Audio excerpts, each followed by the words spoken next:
एक विशाल और क्रूर रेगिस्तान था जहां मीलों तक सिर्फ अंतहीन सुनहरी रेत ही पसरी थी।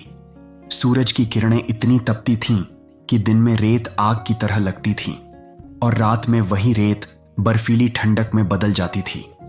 पानी का मिलना तो दूर, एक छोटी सी हरी पत्ती भी वहां दुर्लभ थी।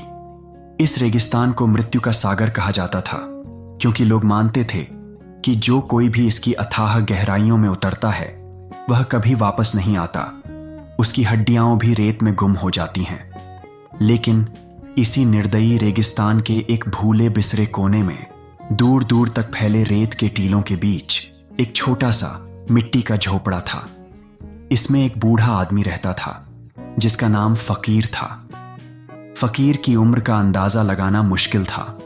उसके चेहरे पर झुर्रियां थीं, लेकिन आंखें ऐसी चमकती थीं मानो उनमें सितारों की रोशनी समा गई हो।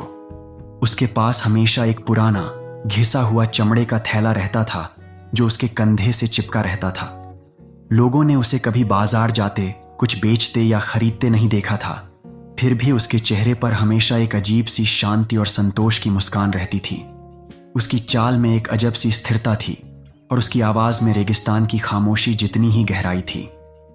गांव के कुछ लालची लोग जो कभी कभार रेगिस्तान के किनारे तक आकर दूर से उसे देखते थे, सोचते थे कि फकीर के पास जरूर कोई बड़ा छिपा हुआ खजाना है, शायद कोई बेशकीमती हीरा, जिसकी वजह से वह इस वीरान जगह में भी इतना खुश और बेफिक्र रहता है।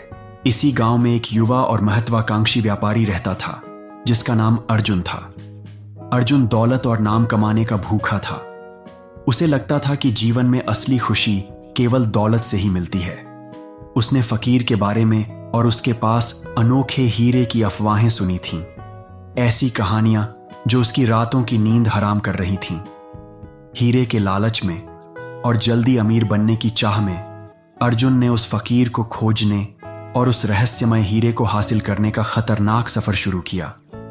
उसने अपनी पीठ पर पानी और भोजन का एक थैला लाद लिया, अपनी सबसे अच्छी ऊंटनी ली और रेगिस्तान के मुहाने पर पहुंच गया। रेगिस्तान का सफर अर्जुन की कल्पना से भी ज्यादा कठिन था। दिन तपते थे, सूरज सिर पर आग बरसाता था और रातें बर्फीली हवाओं से कांप उठती थीं। रेत के तूफानों ने उसे कई बार रास्ता भटकाया। कई दिनों तक भटकने के बाद अर्जुन का पानी और भोजन लगभग खत्म हो चुका था। उसकी ऊंटनी भी थक कर बैठ गई थी। अर्जुन थकान, प्यास और भूख से बेहाल था। उसके होंठ सूख चुके थे और शरीर में कंपन हो रही थी। वह मौत के कगार पर था जब उसकी नजर दूर एक रेत के टीले पर फकीर के छोटे से झोपड़े पर पड़ी। वह अपनी बची खुची ताकत जुटाकर लड़खड़ाता हुआ वहां पहुंचा। फकीर झोपड़े के बाहर बैठा था, अपने हाथ में रेत लिए उसे धीरे धीरे हवा में छोड़ रहा था। उसके चेहरे पर वही शांत, अविचलित मुस्कान थी, जैसे उसे रेगिस्तान की इन असहनीय मुश्किलों का अनुभव ही न हुआ हो। अर्जुन ने हाँफते हुए कहा, उसका गला सूख चुका था, महाराज, मैंने सुना है आपके पास एक अनोखा हीरा है जो इस रेगिस्तान में कहीं छिपा है। क्या आप मुझे वह दिखा सकते हैं? मैं उसे खरीदना चाहता हूं, चाहे कितनी भी कीमत क्यों ना हो। उसकी आवाज में लालच, बेताबी और जीवन की अंतिम आशा साफ झलक रही थी। फकीर ने अपनी गहरी, शांत आंखों से अर्जुन को देखा। उसकी मुस्कान में एक अजीब सी समझ और करुणा थी, जैसे वह अर्जुन के अंदर के तूफान को देख रहा हो। उसने धीरे से कहा, हां, मेरे पास वाकई एक हीरा है, युवा। यह हीरा ऐसा है कि इसकी चमक कभी फीकी नहीं पड़ती, लेकिन तुम इसे खरीद नहीं सकते। अर्जुन को गुस्सा आया। उसे लगा कि फकीर उसे बेवकूफ बना रहा है या उसे टालना चाहता है ताकि वह अपना खजाना साझा न करे। उसने अपनी सारी बची हुई ताकत जुटाकर झल्लाकर कहा, तो क्या वह हीरा है ही नहीं? क्या यह सब सिर्फ एक अफवाह है? क्या यह सब मुझे यहां तक लाने की कोई चाल है? क्या आप मुझे मूर्ख बना रहे हैं? फकीर ने धीरे से सिर हिलाया। वह उठा। उसकी चाल में एक अद्भुत शांति थी, मानो वह रेत पर नहीं, हवा में चल रहा हो। उसने अपना पुराना घिसा हुआ चमड़े का थैला खोला। अर्जुन की आंखें चमक उठीं। उसे लगा कि अब वह हीरा दिखने वाला है, लेकिन फकीर ने उसमें से एक मिट्टी का घड़ा निकाला जो ताजे ठंडे पानी से भरा था। उसने घड़ा अर्जुन की ओर बढ़ाया और कहा, इस तपते रेगिस्तान में, जहां हर पल मौत का साया मंडरा रहा हो, जब तुम्हारा गला सूख रहा हो और तुम्हारी जान निकल रही हो, तो एक बूंद पानी की कीमत क्या होती है जानते हो? अर्जुन ने बिना सोचे पानी का घड़ा लिया और उसे अपने सूखे होंठों से लगाया। पानी उसके गले से उतरते ही उसे जैसे नया जीवन मिल गया। उसकी नस नस में जान आ गई, शरीर की हर कोशिका तर हो गई। उसकी सारी थकान और प्यास एक पल में दूर हो गई। उसने गहरी सांस ली, अपनी आंखों में चमक के साथ फकीर की ओर देखा और सचेत होकर कहा, महाराज, इस समय, इस क्षण पानी से ज्यादा अनमोल कुछ भी नहीं। फकीर ने फिर थैले में हाथ डाला और एक सूखी साधारण सी रोटी निकाली। यह वही रोटी थी जो अर्जुन ने देखी थी, लेकिन अब उसे उसमें जीवन दिख रहा था।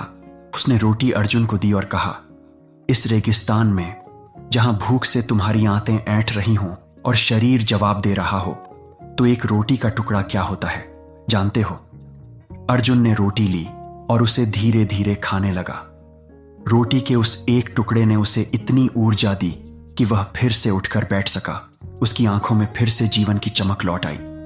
उसने फकीर की ओर देखा और कृतज्ञता से लगभग कांपते हुए बोला, महाराज, यह तो जीवन है। फकीर ने अपनी आंखों में एक गहरी समझदार चमक के साथ अर्जुन की ओर देखा।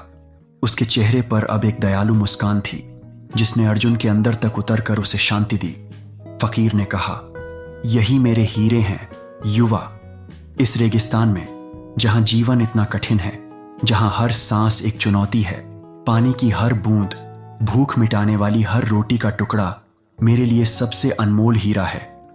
यह कोई चमकता हुआ पत्थर नहीं जिसे तुम तिजोरी में बंद कर सको। यह है जीवन का वास्तविक मूल्य, जो मैंने यहां इस रेगिस्तान की खामोशी में सीखा है।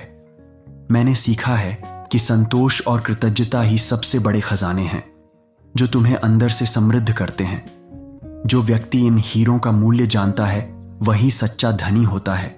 भौतिक हीरे तो चमकते हैं और एक दिन फीके पड़ जाते हैं, लेकिन जीवन के ये हीरे हमेशा चमकते रहेंगे। अर्जुन को अपनी गलती का एहसास हुआ। उसे समझ आया कि वह किस व्यर्थ दौलत के पीछे भाग रहा था और असली दौलत क्या थी। उसकी आंखों से आंसू बहने लगे। ये आंसू प्यास के नहीं, बल्कि आत्मज्ञान के थे। उसने हीरे की तलाश छोड़ दी और फकीर के पास रहकर जीवन के सच्चे मूल्यों, संतोष और कृतज्ञता को सीखा। उसने जाना कि सच्चा आनंद बाहरी वस्तुओं में नहीं, बल्कि भीतर की शांति और छोटी छोटी चीजों में छिपी खुशी में होता है। असली दौलत भौतिक वस्तुओं में नहीं होती, बल्कि जीवन की सबसे मूलभूत आवश्यकताओं को पूरा करने और उनके प्रति कृतज्ञ होने में निहित होती है। संतोष और कृतज्ञता ही सबसे बड़े खजाने हैं, जो हमें सच्ची खुशी और शांति प्रदान करते हैं। हमें अपनी जिंदगी में उन चीजों को पहचानना चाहिए जो वास्तव में अनमोल हैं, भले ही वे सादी दिखें, क्योंकि वे ही हमें वास्तविक अर्थ और मूल्य देती हैं।